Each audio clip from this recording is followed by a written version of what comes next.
हमारे साथ मौजूद हैं सीरियत स्कॉलर डॉक्टर तारिक शरीफ ज़ादा साहब। डॉक्टर साहब आपको खुशामदीद कहते हैं सदाए रमज़ान में। सबसे पहले डॉक्टर साहब हमें ये बताइएगा कि कुरान मजीद में अगर हम देखें तो माजूर अफराद के हुकूक से मुताल्लिक क्या अहकामात दिए गए हैं, साथ ही साथ अहदीस में किस तरह से हमारी रहनुमाई की गई है। बिस्मिल्लाह रब्बी मोहम्मद करीम अलैहिस्सलातु तस्लीम। सबसे पहले तो यादावरी का शुक्रिया, और यकीनन ये भी माशरे के हवाले से, माशरे की इस्लाह के हवाले से बड़ा ही एक अहम उन्वान है। और शायद मुख्तलिफ़ तबक़ात के साथ तो उनकी हक़ तलफ़ी होती है, लेकिन ये एक बहुत नुमायाँ तबका है जिसके साथ तसलसल के साथ जो है वो हक़ तलफ़ी का शिकार रहता है। आप इसकी अहमियत का अंदाज़ा इस बात से लगाएं कि दीन रहमत जो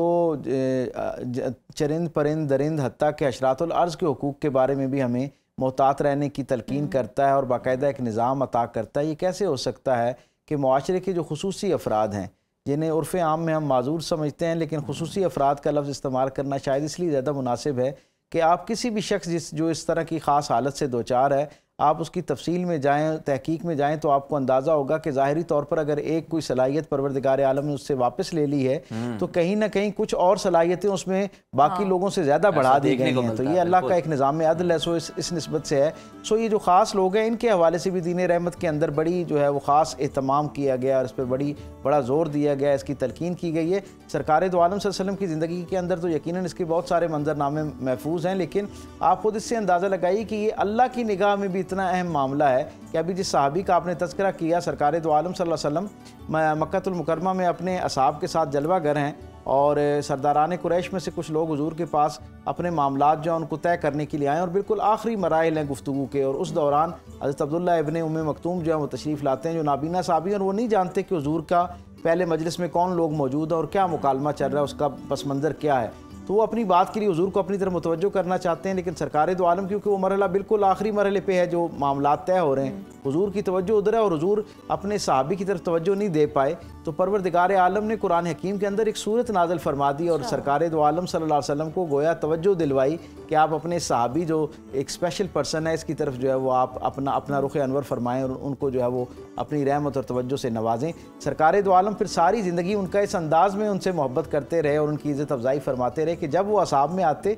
रसूलुल्लाह सल्लल्लाहु अलैहि वसल्लम उनके पास खुद चल के जहाँ वो बैठे होते उनके पास पहुँच जाते, यानी मजलिस के अंदर जहाँ वो बैठे होते उन्हें अपने पास बुलाने की ज़हमत ना देते, खुद तशरीफ़ ले जाते और फिर नए आने वाले असहाब को, नावाकिफ़ असहाब को बताया करते कि ये वो खुशनसीब आदमी हैं कि जिसकी तरफ तवज्जो करने के लिए परवरदिगार आलम ने मुझे मुतवज्जो फरमाया। और फिर न सिर्फ ये कि ज़िंदगी के इस दर्जे पे उनको इज़्ज़त अता फरमाई, बल्कि आम ज़िंदगी के जो मामलात और मामूलात हैं उनके अंदर भी उन्हें एक बेहतरीन और नुमाया मकाम इस अंदाज़ में दिया कि हुजूर जब ग़ज़वा उहद के लिए अपने काशाना रहमत से और मदीना से बाहर निकले तो पीछे अब अपने नायब के तौर पर किसी को छोड़ के जाना था। कई असहाब जो थे वो उसके लिए जो है नुमाया उम्मीदवार हो सकते थे, लेकिन रसूलुल्लाह सल्लल्लाहु अलैहि वसल्लम ने हज़रत अब्दुल्लाह इब्न उम्मे मक्तूम रज़ी अल्लाह तआला अन्हु, जो ज़ाहिरी तौर पर बीनाई की सलाहियत से महरूम थे, पर सरकार दो आलम सल्लल्लाहु अलैहि वसल्लम ने उनको अपनी जगह पर नायब मुकर्रर किया मदीने के अंदर, ख़ुद जो है वो तशरीफ़ ले गए और बारहा और कई मामलात में भी उनके साथ मुशावरत रखी। और कई असहाब जो हैं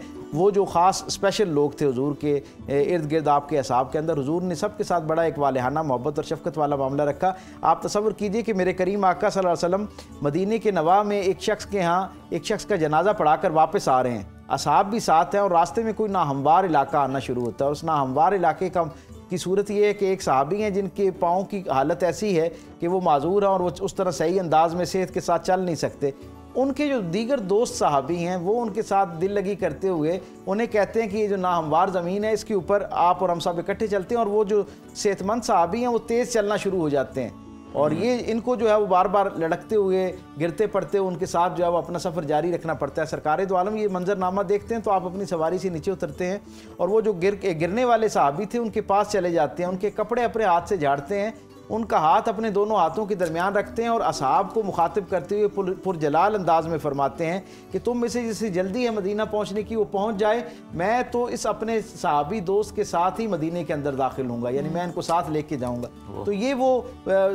मुख्तलिफ हालात और वाक़यात हैं जिनसे हमें पता चलता है कि रसूलुल्लाह सल्लल्लाहु अलैहि वसल्लम के यहाँ ये जो खुसूसी अफराद है इनके लिए कितना यानी एक तवज्जो पाई जाती है और शफ़क़त पाई जाती है। आका करीम सल्लल्लाहु अलैहि वसल्लम एक कबीले के पास से गुजरते हैं और देखते हैं कि चंद बच्चे जो हैं वो आपस में खेल रहे हैं। सरकार दो आलम को बच्चों का खेलना बहुत पसंद था और बच्चों का उस उस सरशारी के आलम में वो जो एक दूसरे पर आवाज़ लगाना है, वो हुजूर को बहुत अच्छा लगता था। आका करीम अपनी सवारी को रोकते हैं, वहीं पे देखते हैं कि बच्चे एक दूसरे को जब पुकार रहे हैं तो उनकी आवाज़ में हिचकिचाहट है, हकलाहट मौजूद है। आका करीम अपनी सवारी से नीचे आते हैं और जो गिरदो पेश में लोग मौजूद हैं उनसे पूछते हैं कि ये बच्चे, यानी इतने सारे बच्चे हकलाहट का शिकार कैसे हैं? तो बताया जाता है कि इस बस्ती के अंदर ये एक ही कबीले के फ़र्द हैं और कोई आज की ज़ुबान में मैं कह रहा हूँ कि जेनेटिकली इनके साथ कोई ऐसा मसला है कि ये हकलाहट का शिकार हो जाते हैं। हुजूर ने पूछा इसका हल क्या है? तो उन्होंने बताया कि सरकार इसका हल ये होता है कि एक बुजुर्ग खातून है जो इन्हें लफ्ज़ों की मशक करवाती हैं। ये जो रिहेबिलिटेशन सेंटर का कॉन्सेप्ट है ना, मैं उसे वाजे करना चाह रहा हूँ। आज दुनिया बड़े मान और फ़ख्र के साथ जो है इन स्पेशल पर्सन की ट्रीटमेंट के हवाले से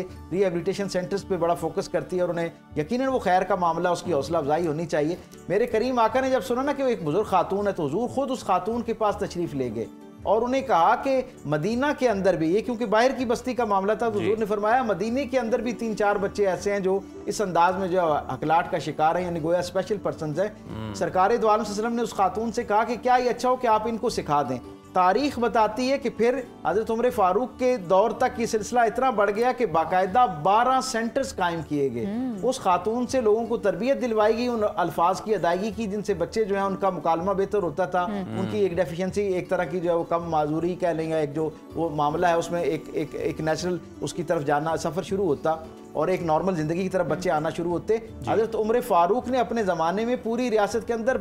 यानी 12 से ज़ायद मकामात पर ये सेंटर्स कायम किए जहाँ पर लोगों की स्पीच थेरेपी का जो है वो इकदाम किया जाता था। इसी तरह आप ये देखें, हज़रत उमर फारूक का ही ज़माना है और एक और मंजरनामा उसमें अपने सामीन और नाज़रीन को शरीक करते हैं कि आप सफ़र पे हैं और आप क्या देखते हैं कि लोग मौजूद हैं और उनका आलम ये कि वहाँ पर एक यहूदी बुज़ुर्ग है, बूढ़ा है और वो भीख मांग रहा है। आप पूछते हैं कि तुम्हें इस मकाम तक किस चीज़ ने पहुँचाया? तो उसने आगे से वो रोते हुए कहता है कि जिजिया, यानी वो जो मैं टैक्स यहाँ पे करता रहा वो, और मेरी गुर्बत, और फिर ये बुढ़ापा और माजूरी जो है इसने मुझे यहाँ तक पहुँचा दिया। तो आपकी आंखों से आंसू जारी हो गए। आप जहाँ ठहरे हुए थे ना, आप उसको अपने साथ वहाँ ले आए, खिलाया पिलाया और उसके बाद वहाँ का जो मुस्लिम जिम्मेदार था जिसे हज़रत उमर फारूक ने आमिल के तौर पे मुकर्रर किया था, उन्हें बुलवाया और उन्हें कहा कि ये इन्हें जो है वो बैतुल माल से इनकी खिदमत की जाए और इनका वजीफ़ा मुकर्रर किया जाए। और न सिर्फ इनका वजीफ़ा मुकर्रर किया जाए बल्कि बाकी पूरी रियासत मदीना के अंदर, यानी उस वक्त की जो इस्लामिक स्टेट थी, उन सब को खतूत लिखवाए गए कि जहाँ जहाँ ये स्पेशल लोग मौजूद हैं उनकी एक अलग फहरिस्त मुरतब की जाए और उन्हें अपना वहाँ का जो नज़्म है उसका जो वसाइल है उनमें से इनको दिया जाए, और अगर वसाइल कम है तो मदीना यानी मरकज़ में इसकी इतला दी जाए, मरकज़ से इनकी वसाइल पूरी करने के लिए दिया जाएगा। वो जो वहाँ पर जिम्मेदारान थे उनमें से एक ने कहा कि हज़रत उमर फारूक को, क्या अमीरुल मोमिनीन ये तो यहूदी है। तो हज़रत उमर फारूक की आंखों से आंसू जारी हो गए और आपने जलाल में आके ये कहा कि इससे बढ़कर क्या अदम अदल हो सकता है, यानी ज्यादती हो सकती है कि जब तक ये कमाने के काबिल था तो हम इससे टैक्स वसूल कर रहे थे और अब जब ये माजूर हो गया, बीमार हो गया, लाचार हो गया, अपनी जिंदगी के तकाजे खुद पूरे नहीं कर सकता तो हमने इसको छोड़ दिया। वेलफेयर स्टेट का कितना खूबसूरत जो है वो नक्शा हमें कहाँ से मिलता है और आज जो है दुनिया उस पर दावे करती है। सर एक चीज़ और बताइएगा कि जिस तरह से आपने बात की, सीरत का भी आपने हवाला दिया कि सरकार किस तरह से इन लोगों के साथ पेश आते थे, सहाबी किस तरह का सलूक करते थे। आजकल के अगर हम माशरे में देखें तो आप क्या समझते हैं सरकारी सतह पर, इज्तमाई सतह पर और हमें इनफरादी सतह पर माजूर अफराद के लिए, स्पेशल पर्सनस के लिए क्या करने की ज़रूरत है, किस तरह से अपना बिहेवियर इनके साथ हमें रखने की ज़रूरत है? सबसे पहले तो मैं ये समझता हूँ कि हमें अपने रवैयों पर, वो लोग हमसे पूछते हैं कि जी ये जो स्पेशल लोग हैं इनकी बेहतरीन खिदमत क्या की जा सकती है, तो मैं कहता हूँ आप अपने रवैये को दुरुस्त करना शुरू कर दें, इनके बारे में अपनी सोच को मुस्बत करना शुरू कर देंगे तो ये इनके लिए हमारी तरफ से सबसे बेहतरीन और पहला तोहफा होगा। अलमिया ये है कि हमारे यहाँ जब एक बच्चा स्पेशल पर्सन के तौर पर एक घर में आता है ना जी, परवरदिगार आलम उसको वहाँ भेज देता है। अब सबसे ज़्यादा मोहब्बत करने वाले जो रिश्ते हैं ना, वालदैन बहन भाई, उनकी तरफ से ही ना उसके साथ एक गैर ज़रूरी हमदर्दी का इजहार होना शुरू हो जाता है और उसे ये गोया एक उसके जहन में एक बात पुख्ता की जाना शुरू हो जाती है कि भाई ज़िंदगी जो है वो बड़ी मुश्किल है और इसके तकाजे बड़े मुश्किल हैं। जो नॉर्मल लोग हैं वो भी इसको फुलफिल नहीं कर पाते, पूरा नहीं कर पाते इसके तकाजे और कामयाब नहीं हो पाते। तुम तो इस डेफिशिएंसी, इस ज़ाहिरी आर्जे के साथ या एक मुस्तकिल माजूरी के साथ हो, तुम इस दौड़ में कैसे आगे जा सकते हो। तो डे वन से हमारा हम ज़हनी तौर पे उनको बीमार बनाना शुरू कर देते हैं। मैं समझता हूँ सबसे बड़ी ज्यादती जो मुआशरे की तरफ से किसी फर्द के साथ हो सकती है वो ये है कि अभी उसने घर से जो तरबियत गाह है उससे उसने अपने जो मैदान अमल है उसकी तरफ कदम ही नहीं रखा, और उसे एक बात 5-7 वर्ष और अगला दर्जा क्या है कि फिर जब मुआशरे के अंदर आता है तो मैं ये समझता हूँ कि यानी आप देखिए कि एक बहुत बड़ी तादाद जो है वो स्कूल तक ही नहीं पहुंच पाती, इसलिए किस तरह के स्पेशल स्कूल्स की बहुत कमी है। आपको सुनकर शायद हैरत होगी कि पाकिस्तान के अंदर 20,000 बच्चों पर एक स्कूल है,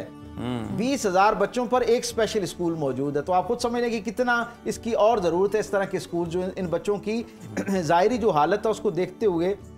ज़ाहिरी डेफिशिएंसीज को एड्रेस करते हुए जो स्कूल जो काम करते हैं उस तरह के होने चाहिए। और फिर इससे भी एक अगला जो अलमिया है इस मुआशरे का वो ये है कि एक बच्चा अगर उसके वालिदैन हिम्मत करके उसे एक नॉर्मल स्कूल में दाखिल करवा देते हैं तो क्योंकि असातिज़ा की तरबियत नहीं है, उनका अपना माइंड सेट नहीं है, और असातिज़ा की वजह से फिर जो बाकी बच्चे उस क्लास फेलोज़ के तौर पर उस बच्चे के साथ रहते हैं वो भी उसको मुख्तलिफ नामों से अलकाबात से पुकारना शुरू कर देते हैं। उसकी जो माजूरी है उसको बुनियाद बनाकर उसका तमस्खुर उड़ाया जाता है। नतीजा ये होता है कि एक बड़ी तादाद ऐसे बच्चों की है जो स्कूल में कोई काबिल जिक्र जो है ना वो कारकर्दगी दिखाए बगैर वापस हो जाते हैं, जबकि रियलिटी ये है, इसका जो असल और हकीकी रुख है वो ये है कि दुनिया भर की तारीख पर अगर आप नज़र दौड़ाएं ना तो एक बहुत बड़ी तादाद में हमें ये जो स्पेशल पर्सन्स हैं वो बहुत बेहतरीन कंट्रीब्यूटर के तौर पे नजर आते हैं। इन्होंने अपने अपने ज़माने में शेर व अदब के हवाले से, फ़िक्र के हवाले से, दानिश के हवाले से, तिजारत के हवाले से, हत्ता कि बड़ी जिम्मेदारी के साथ ये बात कह रहा हूँ कि साइंस के शोबे में भी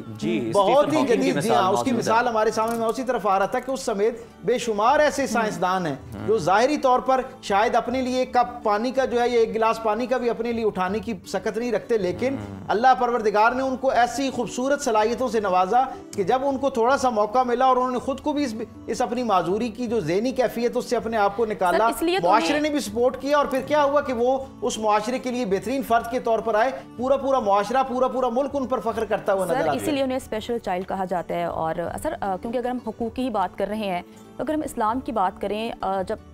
ज़कात या सदकात करना हो तो माजूरों के लिए कोई खसूसी